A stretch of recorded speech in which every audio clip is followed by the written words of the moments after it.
And we went over a couple for Cloud9, but I also want to throw in there some for SKT, right? Wolf on the Lulu. He played so much Lulu.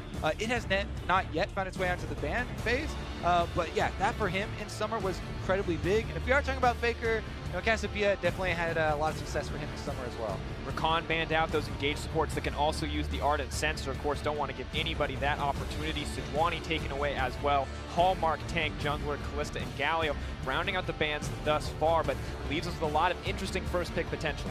Yeah, it certainly does. Of course, Tristana is the next in line, it seems to be, with AD carries when Kalista has been removed. But with the Lulu that you mentioned, champions like Kog'Maw is going to be a prevalent feature. Champions like Varus can also go quite well with Lulu to have that excess lane control if that's the goal of your team in draft. And of course, Varus has been rising in priority across this first day. Not a pick that we saw a whole ton of coming into this tournament. Playing stage popularize it, and we're seeing a lot larger regions pick it up as well.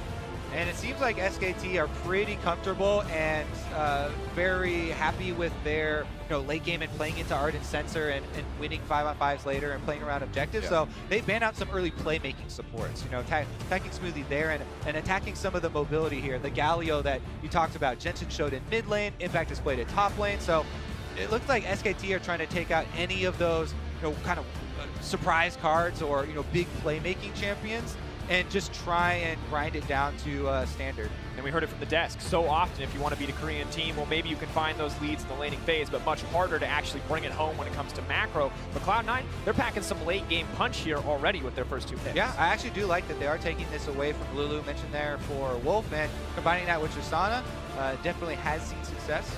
Makes it harder to pick something like a Twitch as the AD carry. Usually means the Kog'Maw is the expected. So once again, when we look at the first 3 champions from SKT, they make a lot of sense. Not surprised from Cloud9. When you mentioned Cassiopeia, I had a feeling that this may be the new age Cassiopeia, especially for someone like Faker. And Jensen, of course, in the plans, one of the first to bring out the Rise, if not the first. The Abyssal Mask rising to popularity, pretty effective against the Kog'Maw as well. Probably comfortable to pick that champion up, now free to ban away any matchups that he finds unfavorable. Yeah, Rise has an interesting time here because with the Kog'Maw, you need to work around the window of that W cooldown. And when it is up, Rise has a very little way into the Kog'Maw to try and close that distance and actually get his damage off, because the drawbacks of Rise, while yes, he did get buffed and supremely popular champion now for the mid lane, still has to deal with those problems of the range and trying to get the combo off to try and bounce to people. Yeah, right now it feels like the battle is going to be which hyper carry can get ahead early so that the team compositions can revolve around protecting that carry. If the Kog'Maw's ahead, then a champion like Cassiopeia does still make a fair amount of sense for Faker, but that could also be something like the Galio, which of course is unfortunately banned in this game. Same thing applies, they've got a plethora of mid lane options that are there just because of how the draft has gone so far. It looks like Cloud9 are going to opt to hide their top laner as long as possible as they do lock in the Rek'Sai for contracts, one of those more aggressive junglers we've already talked about. SKT have the chance to fire back, figure out exactly where the Jarvan will go. Faker debating exactly what he wants to take into the matchup. I guess the question alongside this pick, whatever Faker goes for, is the Jarvan going into the jungle, or is the Jarvan going towards the top lane with Cho'Gath gone? Maokai obviously being one of the more prevalent options. Huni could pick that, take it away from Impact if he'd like, and round out their team composition very nicely. Of course, Faker 7-1 on the Cassio as well, so definitely a terrifying pick in his hands. Not that any pick isn't. It is Faker, of course, and sadly for Huni, he loves to play those carries, but it's looking grim as the countdown ticks down that it might just be Maokai on the top side of the map serving the needs of the team and not himself. Yeah, SK Telecom, as we said, it looked like they were just trying to boil this game down to a fairly standard, like meet up 5-on-5, go front line to front line. They've got incredible backline damage here with a Janna protecting them. And now with the Maokai, in addition to Jarvan, they have the engagement that they would want. And the tanky front line as well. This is one of those moments where I was going to say that it's not expected or in the meta, but it's necessary for the team composition of Cloud9. I just didn't actually think it would happen. Chose not to say it. Nautilus is the lock-in for Impact, and when you look at the draft and how it's panned out, they need that Nautilus. There's a Rek'Sai in the jungle. The crowd control is honestly lacking, and they needed that second engage tool or complementary crowd control source to really round out their comp. We got to see a tiny bit of resurgence for Nautilus in top lane in solo queue only during the Korean boot camp, in that Korean solo queue, but one of the big points from Nautilus is always the point and click ultimate. put that sucker on Cassiopeia or on Kog'Maw, and that's the carry that they're going to dive on. Banshee's Veil really the only answer, because by the time you cleanse it away, by the time you QSS McHale's, it doesn't matter. You're already knocked up and you could already be taken down. Guaranteed way to force the fight and a historic top lane tank matchup.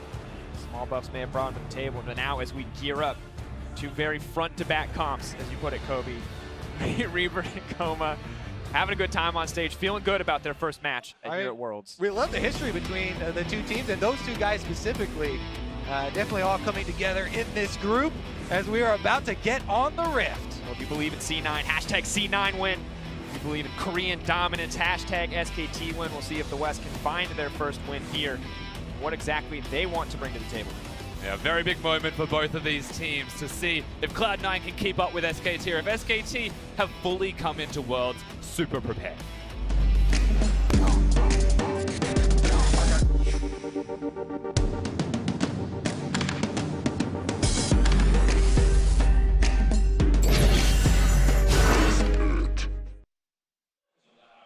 Here it is, folks, the 5th game of the day. SKT, representatives from the LCK, Cloud9, representatives of the NALCS. And we are poised for an explosive mid to late game. Team fighting compositions on both sides, but who can find the edge in the early game? Yeah, and that early game is going to usually dictate the most of this. When you look at the draft specifically and how that dictates the most of the game, the 2 hyper carries is the place that you're always going to be looking towards. But it's not just the bottom lane that we have to discuss and look at. It's this middle lane that we're looking at right now. Jensen, usually the biggest win condition of Cloud9. Sneaky stepped up lately, but Jensen's always the rock of the team. You've got a Jarvan and a Rek'Sai, though, that might want to come towards that middle lane. Very good champions to gank the lane. Definitely true. I mean, SKT brought Peanut here and Huni for a reason. They said it was a lot for experience for Huni, but Peanut, definitely a guy that is very willing to go aggressive early on. And we'll see if he does, play around Faker, play around the Cassiopeia in the mid lane, at least in the early stages. Both junglers kind of feeling it out, seeing if they can get in, get a little bit of vision down, get something else. Right now, it's Contracts just trying to defend his jungle. Doesn't want anything to do with that Jarvan.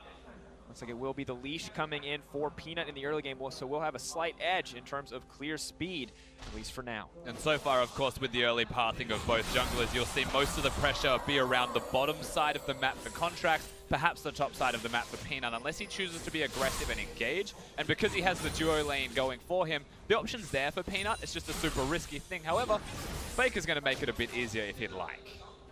Pushing forward already in the lane, playing so aggressive as the Cassio, not afraid to burn some mana, just put Jensen on the back foot. Level 2 will decide so much, however, when it comes to this matchup. Faker always confident, definitely is on this champion as well, specifically likes to go for the harassment super early on.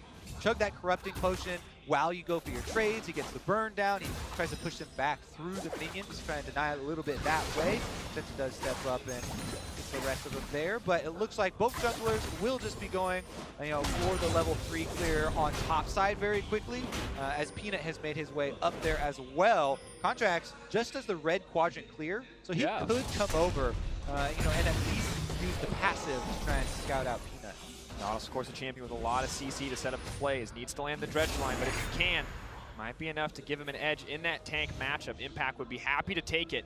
Very conscious moves from Contracts here. He's super aware of what Peanut wanted to do on the Rift by going for those Krugs. Now has extra jungle to clear, and the distance between his jungle camps is significantly smaller. And so he'll have an experience lead if this continues to play out as it is. Yeah, it's always nice to see the Rek'Sai Tremor Sense used in pro play there.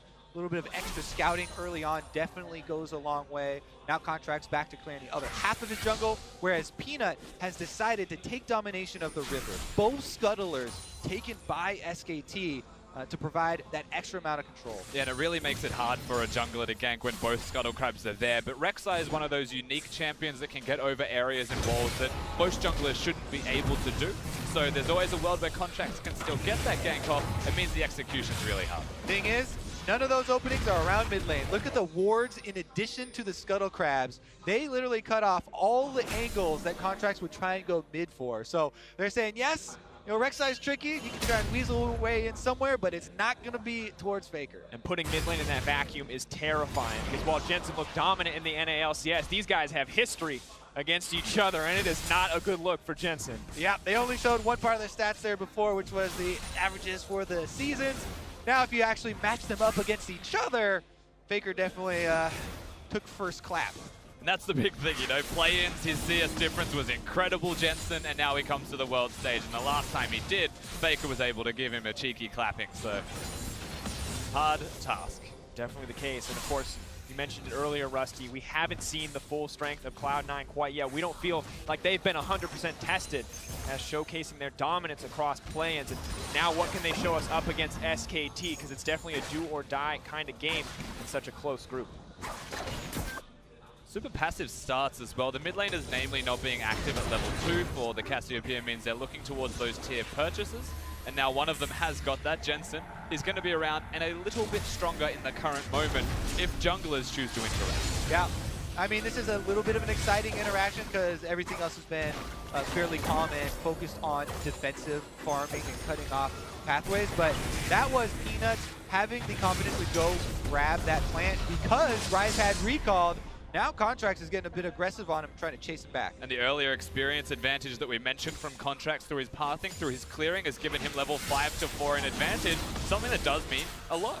Yep, Scuttlers do give vision, they do give control, they do give gold, but not a lot of experience, and they're kind of out of the way, so it delays your really efficient pathing through clearing out the jungle. Now Contracts goes for an invade. If you look at the mini-map, he's trying to chase Peanut off the Gromp even.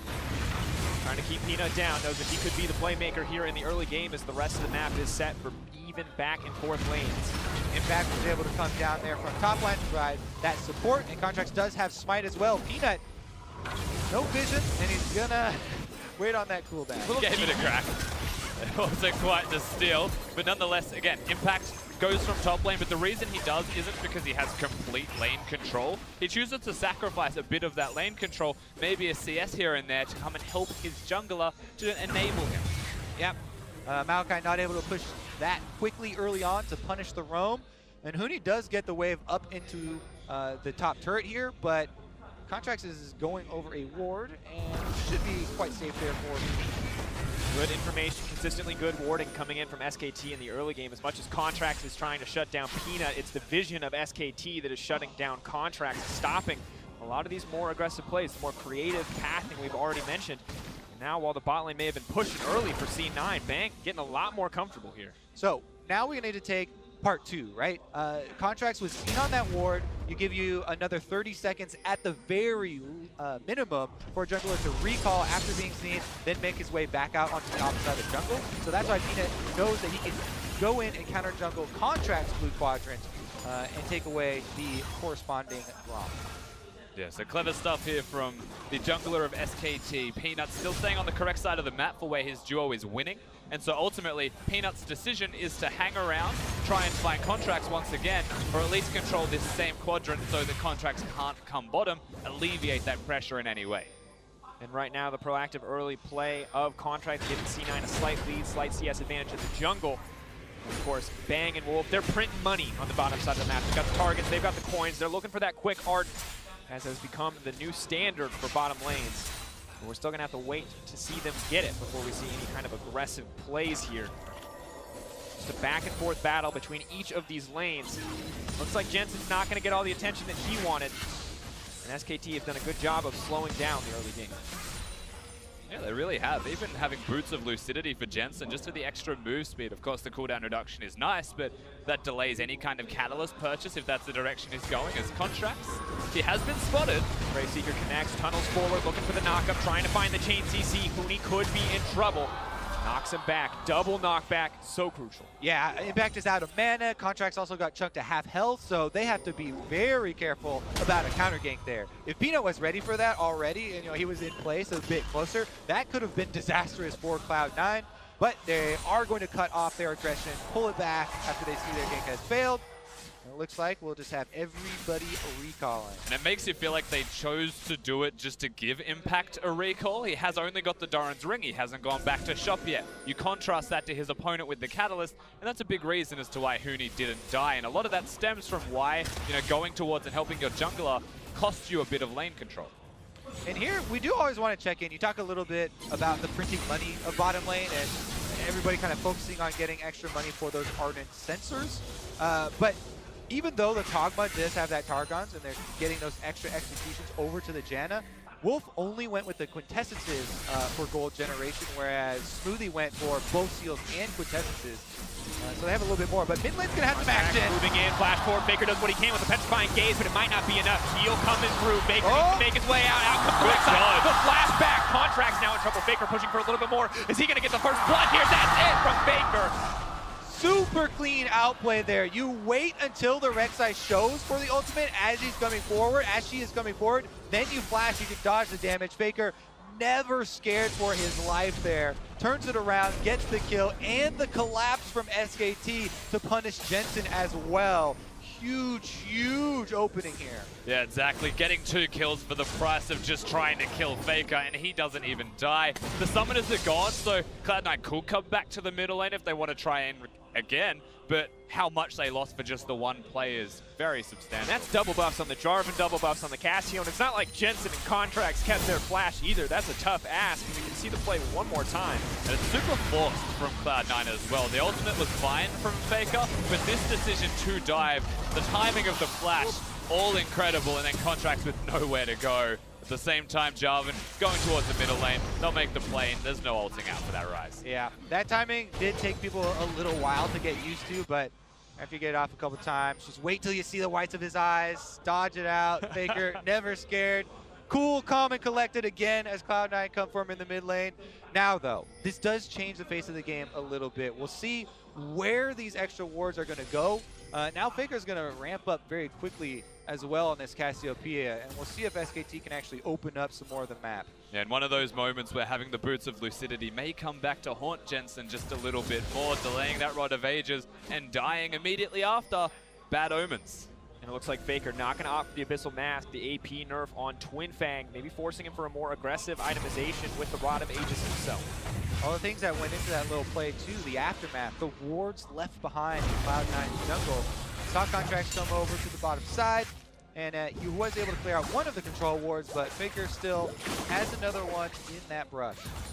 It's repairing the damage though ultimately in the end, and that does get Kog'Maw closer to his 1 item spike. And granted, Sneaky will be trying to scale himself. You're looking at the item build from Bang and saying perhaps the 1 item spike is just that little bit stronger for him. There's less RNG involved, of course, with it. Gwynsu's plus the Ardent Sensor, also quite terrifying. Not exactly where C9 want to be if it comes to fighting in a 2v2 or 3v3 scenario, but the gold lead definitely not insurmountable on the side of Cloud9 yet. 1K down, slightly north of that, and SKT will see what they can do to keep this going, to extend this. Pressure a little bit on Cloud9 to find a way back to stop the snowball from going any further. And just look at the amount of deep vision.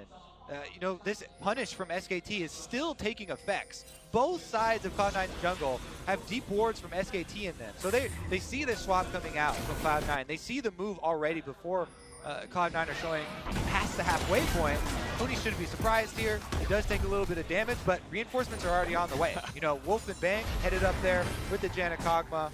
Should be able to arrive in time. Yeah, the damage is never going to really mean a kill here onto Huni. He'll survive and be perfectly fine. Cloud9, they've actively chosen 2-lane swap, and that's away from a Mountain Drake as well, which is something that SKT could just waltz on over and take. Faker is Cassiopeia, so he'll do it very quickly, and J4's adequate enough as well with his early AD and early strength to take down the camp. And that's Cloud9 reacting almost in a negative way because it feels like they have to. They have to open the map up in some way. Forced to respond by SKT. Play not going to get them much for now as the bot lane swap to the top side, but you bring up the Mountain Drake, you bring up Cassio taking it easily now, and if she takes it easily now, Rusty, that's she means she's going to take a Baron, rather, easily later. Could be something important to look at, but itemization starts to complete, and we can see in the end it is the Rod of Ages for Faker. Yeah, happy to get that one at 13 minutes for himself as he returns to lane, though. Impact is setting up to get some punishment down. The backside, Death Star still able to flash forward, looking for the auto, going to get him in with the staggering blow. Peanut goes in as well. Faker has not gone down yet, but he will drop. Peanut not able to get one back, but still a 1-for-1. Yeah, just the 1-for-1 in the end. Faker does die, but Cloud9 throwing everything and the kitchen sink at him just to secure the 1 kill. It's always that at what cost point, but really this time, Contract dies, yes, but he didn't flash out. He knew he was dead. They tried to minimize the damages. Yeah, I think really the main thing they lose is a few minions there on the bottom side for Impact. Sneaky goes fairly effectively on Bang. Ardent Sensor, though, starting to turn the fight. He knows it. Sneaky going to get out of that one with the Buster shot. Good ult comes in from Wolf as well. Yeah, and accidentally times that super well to knock him out of the healing from Janna. Of course, unfortunately, Janna with Ardent Sensor will still get him close to full with just a few ticks of the Monsoon. Yeah, let's talk about the Ardent Sensors for a while. A little bit more in depth than just everyone complaining about the item, right? Some of the things that make it so powerful are that you get this flat health back upon auto-attacking anything. It's not even just auto-attacking champions. It's auto-attacking anything. So you talk about the health regain afterwards, both AD carries right back up to full. It works on minions, just put the shield on them, and everybody's gonna heal back up. In addition to that, the item itself already extremely gold efficient, even without that passive. So that's why the game has really come to revolve around this item and around people kind of rushing towards the champions that can use that item effectively. And we've started to notice people innovating as well, not going towards any kind of lifesteal, even just going towards fervor of battle as their keystone mastery, knowing that the healing does make the difference. And speaking of bottom lane, Bang just starting to crush this laning phase. Doesn't even have his first item completed. But a lot of strength from the Janna, the extra AD story, making a huge difference in this laning phase. this feels weird, of course. Huni as Maokai getting first Turret Blood solo, but that's what the bottom lane has set up earlier. Against the Tristana and a Lulu, Cold Janna managed to get the structures that low. He'll get hooked, not gonna get knocked up. Nice flash out, buffering the animation on the ultimate. Trying to make it to safety, but Contracts can still look for a little bit more. Does have the knock up, the flash forward. The depth charge will connect. Huni set to fall, but is healing up as much as he can. Cloud9, though, finally gonna get one on their own. So they've been looking for a lot of these kills on the solo laners, and Contracts going aggressively for them. They do finally get one here, but as you said, it feels like a little bit trying to make up lost ground here for Cloud9. Let's see what they can actually do with it, though. Troll Ward does go down. Contracts may find himself alone if Impact finishes that recall. Cassio roaming up as well. Miasma would stop any kind of flash over the wall. Contract has to run for his life. A solid sidestep, but here comes Faker. He needs to get out of there.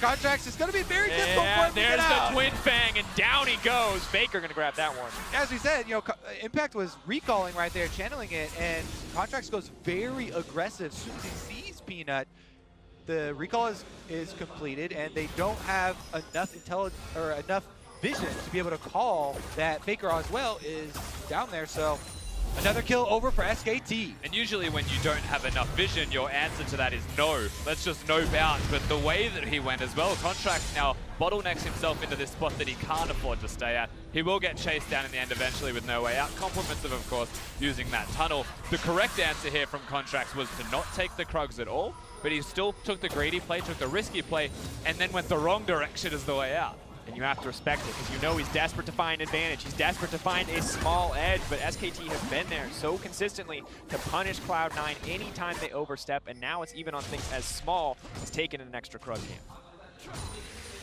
Faker definitely getting some good money off of the enemy jungler.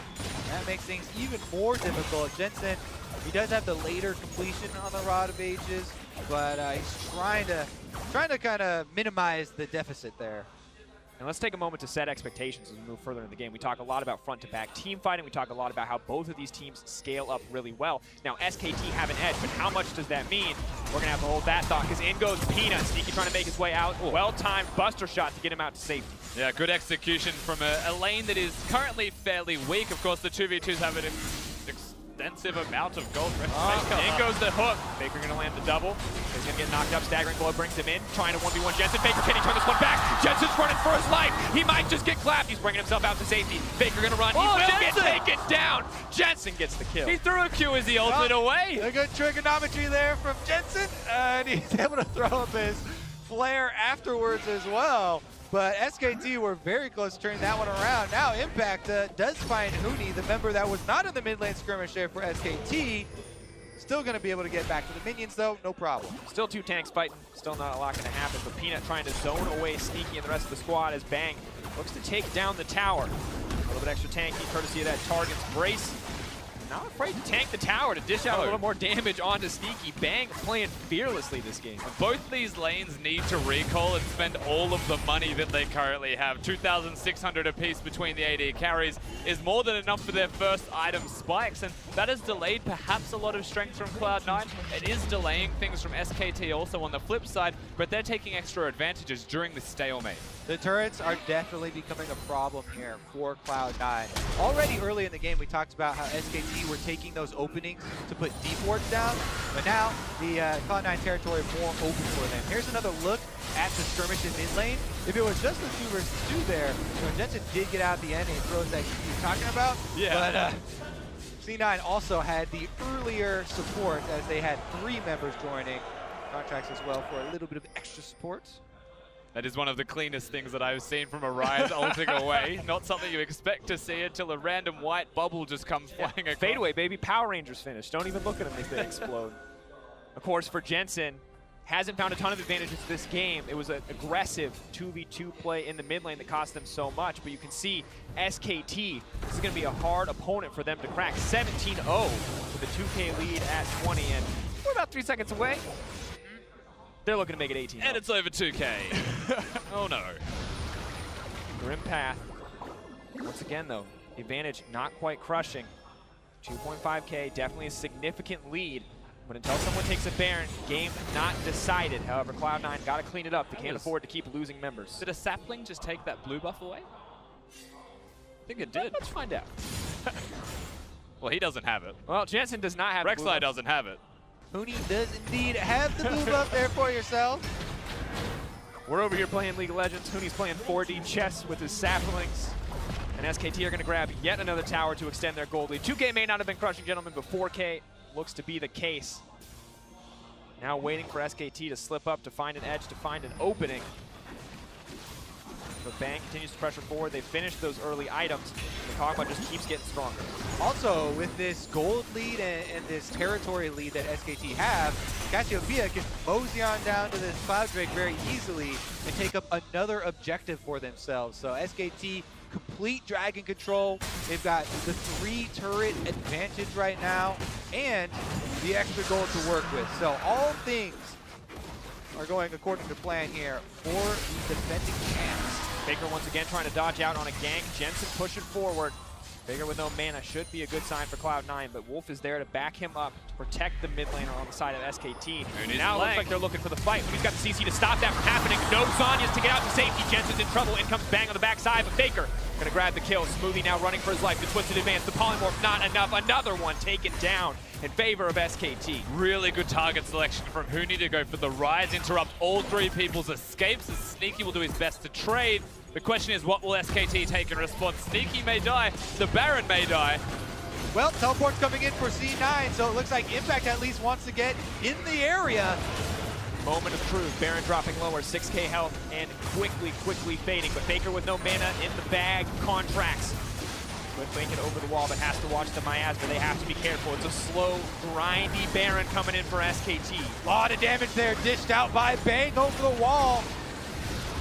Coming down, Peanut looking to get out of the pit. Bang They've still stopped hitting the Baron.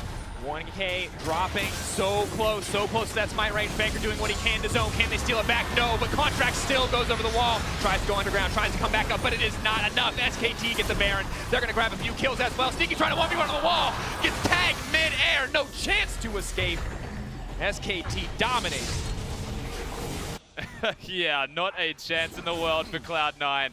As far as clean games go, SKT is showing Cloud9 how to play one as well. Just everywhere on the map, every little detail is starting to go in their favor. All of the pressure that they have placed onto Faker, he's able to withstand, withhold, and now come back perfectly fine for it. And now just work with his team. There's a Cassiopeia that's got a 2-item Cog'Maw, who is going to be incredibly powerful with a Janna protecting him. Simple job, and maybe Cloud9 chose the wrong lane. Yeah, you talk about the 2-item Kog'Maw. Now it's the 2-item Janna. She has the redemption completed far ahead, you know, of Cloud9. Here goes the aftermath here, which was just kind of scattered, and it just looks so rough there for C9. Sneaky dies as he jumps away. Another auto was already in the air from Bang. They had the disjointed attempt there as they do follow Contracts in, who's going for the steal, which was a little bit late there, and it It kind of feels like this whole game is SKT, the big brother, holding the little brother at arm's length as they try and get a swing in. They're just swinging everywhere. But all of them are missing. And here come SKT, Baroned up, Ardent censored up, and Bang gonna melt this turret. Yeah, and that Kog'Maw range definitely keeping them at arm's reach. Baron buff making it easy as they clean up these tier 2s. Need to break the base. Can't be too hard for him at this point in the game. 8K gold lead, 2 dragons, 2 tower advantage, 9 kills to 3. Definitely that clean game we talked about. And of course, going towards the wit's end while we look at Bang and his item builds, trying to help the magic damage as Huni. Realm Orb comes in. Huni may be trading his life, but what are they going to get back on the side of SKT? Huni running. Huni trying to stay alive, but it's not going to be enough. Buys a bit of time. Cloud9's mission this game is teach Huni. That'll teach you to leave NA. They get a couple of kills on the top laner for pretty much the whole game, but SKT are going to take the entire base almost. But they got Huni. They got him. Not the deal. It's their way of saying we miss you, dude. Hey man, it's like a big group hug. Yep. Well, I think Huni's still happy with the end result there as his team grabs an inhibitor, makes it easy, and now Faker continuously pressuring Cloud9, making sure they're not comfortable to enter the jungle. Jensen is Tom cruising right now. Mission impossible. He just noped out of the Mission Impossible. Letter exploded, and he's not going to take the mission. Mission not possible. Now SKT, this is the systematic closeout we expect from Korean teams. Will they slip up? Will they give Cloud9 an opportunity? With a 10K gold lead, it's going to be pretty hard for them to do that. To slowly working their way through these towers. And just with how methodically SKT are playing this, the processes that they're going through right now, just pushing mid lane, knowing that Cloud9 are making the desperate plays, they don't need to change it. Going from mid lane straight to bottom lane. Their top wave is pushing already. That's about a minute away from crashing onto the next turret. If they want, recall, walk back up there. All of these possibilities are there for SKT. Even the Mountain Drake in 1 minute 30 seconds, when you look at Cloud9's vision control, they can't leave their base. Tag tries to go in, hooks onto a minion, going to take a lot of damage back, but Huni now coming in. He wants to hug NA too, man. Paladin to make him out to safety as Jensen finds freedom there in the end, but SKT is going to use that as a chance to take their second inhibitor. Massive minion wave backs them up, but no Baron buff. Excuse me, Baron buff on Peanut, making it even easier. Now leaping in, Faker trying to drill out as much damage as possible. Twin Bang hitting home. Bang is going to get hooked up, though. That could be a turning point. Locked in, Sneaky trying to fire back. Wolf is the source of the disengage. Peanut goes very far, but Contracts gets pulled back to the team. He's going to grab one, but it'll be traded at his life. Sneaky now back off into the base. SKT pushing in for the win here. It is a last desperate, dirty stand for the North American Hope. Now getting knocked up. Faker still unrelenting in his pressure as he rips through Sneaky. Cloud9 getting cut through, getting cut down, and it's all expected here as SKT find the clean closeout and yet another win for Korea. Cool, calm, and collected the entire game there for SKT. Some aggression for Cloud9. They made attempts there with Contracts on the Rek'Sai early on, but the majority of them were turned right around in their faces. Yeah, you saw a semblance of some ideas here from Cloud9. Some good strategies. The early pathing of Contracts is something that is to be admired, that they're able to give themselves level advantages. All of these things are nice to have for them, but ultimately SKT just kept trucking on, and they won their laning phase in the 2v2. Cloud9 have to swap away, but at that point, it already felt like SKT had too much control of Summoner's Rift, and that was really early in the game to have that much control. Yeah, a terrifying prospect. Crowd welcoming SKT to Wuhan on the back of that first win, and gotta say, there's few small fumbles in the early game for Cloud9, costing so much the 2v2 mid, the gank top when Impact had no mana to follow up.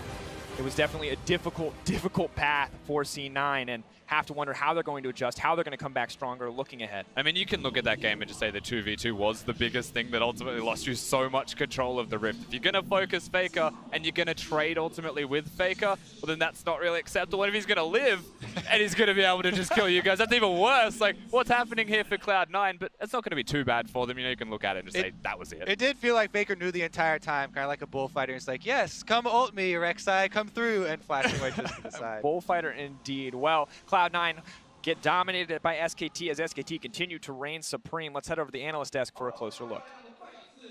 Thank you very much, Dracos. Can you get a more quintessentially SKT game than that? Faker absorbing all of the pressure mid. Sure, he dies once or twice, but what he gets in return for those deaths, I mean, it's almost immeasurable. And the scary thing is that it was those old combinations of parts that have always existed for SKT coming together in a way that we really haven't seen from them that commonly in the summer season. Faker repelling pressure, the duo lane doing very well, and Bang being one of the primary carries. It was vintage SKT, and that's scary for their first game at Worlds because they're clearly back in form.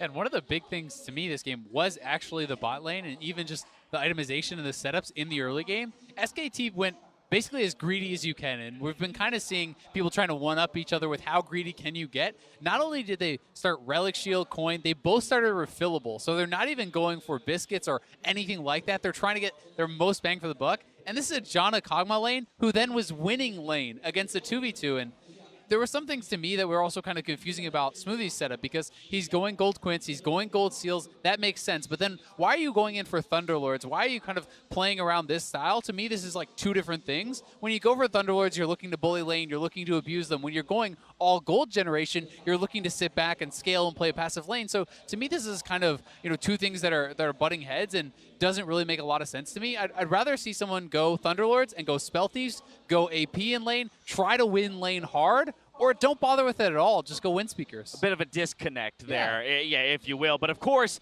we teed this entire game up as the featured matchup of the mid lane, the clapping part two. And C9 did exactly what we expected, put all of their focus into the mid lane and trying to get Jensen ahead. Of course, that didn't happen. Acer, Predator replay here. Faker coming up big with the turn on these initial ganks. And in hindsight and looking at these plays, which they are sick, you're like, why would C9 ever do this? Why would you ever steamroll into Faker head first into a meat grinder? But we saw this exact same matchup for RNG. They had the Ryze, they had the Rek'Sai, and they made the exact same choices. So I totally understand the logic from Cloud9. I think it was the right play to make with the composition that they had built. Unfortunately, then it's an execution thing. And unfortunately, you're playing against Faker, the greatest player of all time. And it wasn't just Faker, because I think Peanut as well was really, you and I were talking about this just before we rolled the end of the game. Peanut was there and understood, just like it felt like RNG got the advantage, Ryze, Rek'Sai, gank mid. SKT got the late mail. They probably didn't need to watch the match earlier to know that that was going to be the game plan coming through from Cloud9. So honestly, we just saw Peanut go from mid to top, stay away from the duo lane. It was Janna Kog'Maw, it was farming, and he was always there for the counter gank or even to make the big tempo play. Exactly, it was setting up that safety net. The fact that Faker wasn't even getting a successful gank until he had his ultimate available shows how much work Peanut was doing in very conservative defensive pathing to set up these safety zones for Faker. I want to get some clarity, though, on what your point was about C9, you know, and their game plan, right? You saying that you do think that this was the right idea, but is it, in essence, if you can't execute on it and actually pick up a victory? If you just block out the nameplates, like if you just play that with nameplates turned off, you're like, yeah, that's the right idea. It's Ryze and it's Rek'Sai. You've got the hard CC. You just throw it mid repeatedly. It's against a Cassiopeia. He took heal and flash instead of having the cleanse available. So you look at that as like a free target. But then you reveal the names and it's Jensen and Faker. You're like, oh, I don't know. Yeah, and then, of course, the last thing I want to talk about is the Nautilus picked up from Impact. Last pick Nautilus, didn't see it come to fruition in terms of being able to lock down any of those carries particularly well in the big team fights. And to some degree, it raises questions around the depth of Impact's champion pool and maybe the prioritization of champion select as a whole from Cloud9 and not getting him a very impactful matchup. I mean, my read was he was just trying to recreate what the Ryze lane is in the top lane, because guess what? Nautilus from level 6 onwards can do a Ryze impression, targeted engage, try to get the Warrior Rek'Sai going, but it felt like it was a reach, I think is there. Yeah, I agree. I mean, I don't really like the Nautilus pick, but also when you're going into Cassio and Kog'Maw, two people with pretty low mobility, targeted CC, can, if you're getting ahead, then you have the Rek'Sai diving in, the Tristana diving in, right? Right, so it relies on those early kills going over to Cloud9. SKT, they start their hunt for the trophy with a win. Let's go ahead and send it over to Shox, who's ready with their top laner. Thank you very much, guys. Indeed, ready with Huni. And while you guys were talking a lot about the Nautilus, you guys didn't really like it, but I'd love to ask the man himself who played versus it, what did you think of the Nautilus pick in the C9 composition? I didn't expect the Nautilus pick because I actually think that the Nautilus get a bit buff, but it's not super big. So I actually practiced a bit, but I assumed that it's not good champion. That's why I didn't play, and I didn't expect it. And there was a bit, like, I was expecting him to play like something Shan or like Trundle. It's like usual pick, because that pick is really like for impact, like it's really tanky, but a bit is bad for team fight. But it was really good for laning phase, but Nautilus was kind of, I don't think it was not good lane or not good team fight too. So, well, I think it's not good pick. Yeah. Not so good for the rest of the game. Very good for you guys. Great win. When I talked to you last at MSI, you were super confident. In the first interview, you said, of course we were going to win. Now you had a bit of an up and down summer split. Untara played a lot of games. So how is Uni feeling right now? For now, I need to focus more than before because this is bigger league and I'm not confident anymore because we didn't win the summer final. So from there, because when I was in MSI, we actually won the spring split really easily. But for summer split, it was kind of a bit hard time. So for this time, we need to focus actually training and even back anything like preparing, like practice. So for now, but we still have confidence. But I think not as much as MSI. I think. Because also the World Championship, there's a lot of like LCK team, like a lot of Alpha team. Like there's so many teams that actually we haven't met. So that's gonna be a problem, yeah. It's going to be rough. Obviously, Longzhou did win the split, and a lot of people are looking at that team. You mentioned also the LPL teams. Are those the two regions of teams that you're looking at for people that you might meet down the line in the quarterfinals, semifinals, possibly the finals? Or do the other regions have a chance at all, Huni? Actually, for this year too, that there's might be like high likely LCK teams are gonna be a lot of chance that actual like quarterfinal, also semifinal, also finals. So I think there's a lot of chance that the LCK versus LCK a lot. So I assume that this year will be for LCK too, I think. Any love for one of the NA or EULCS teams? Is there any team that you have a bit of faith in? I don't know, but yeah. I mean, it would be great. Like the Immortals and Fnatic, they actually went here. I mean, came here to play World Championship. I really appreciated them because it's my ex team. So I hope they will do well. Well, we will see if that happens. Turning it back on you guys in the group, you're up versus EDG. You now beat C9. Also, AHQ is in there. So how do you think this group will play out? Will you guys get first no matter what? And then who will be the second team? Or? For sure, we will be first place. That's our goal, first of all. And also, we are actually confident that our group is not that hard to make a first place. But I assume that EDG will be strongest, like except us. Yeah. So we should focus on more like against when we against the EDG, and AHQ will be also. We don't know what they're going to do. AHQ is really like, it's really sometimes really strong too. So I'm really excited to play. Well, we'll see. You said you were not that confident in your English, but it was fantastic. It's always lovely talking to you. Thank you very much, Huni. We're going to take a quick break, and then we'll know some more about EDG and AHQ because they are our last game of the day. Don't go anywhere. We are good in the hood.